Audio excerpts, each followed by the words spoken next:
উপদেষ্টা পরিষদের কোন কোন সদস্য তাদের মন খুবই খারাপ নির্বাচন দেওয়ায়।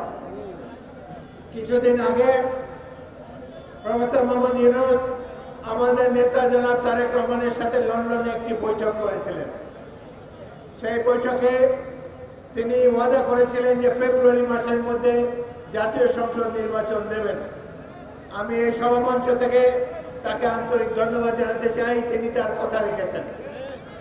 আমরা ক্ষমতায় যাওয়ার জন্য পাগল হই নাই বিএনপি।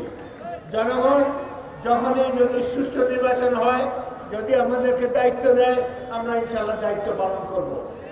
এই দল জিয়াউর রহমানের দল, বাংলাদেশি জাতীয়তাবাদের ধারক অনুসারী একটি রাজনৈতিক দল।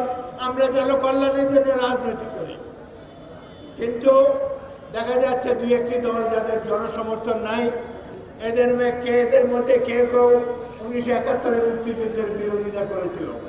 তারা জানে জনগণ তাদেরকে ভোট দেবে না, সেই জন্য তাদের মন খুবই খারাপ। নির্বাচন না হলেই ভালো ছিল। তারা এই গত এক বছরের নির্বাচনের স্বাদ কিছুটা অনুভব করতে পেরেছে। তারা চেয়েছিল এই বছর এইভাবেই তারা দিন কাটিয়ে দেবে।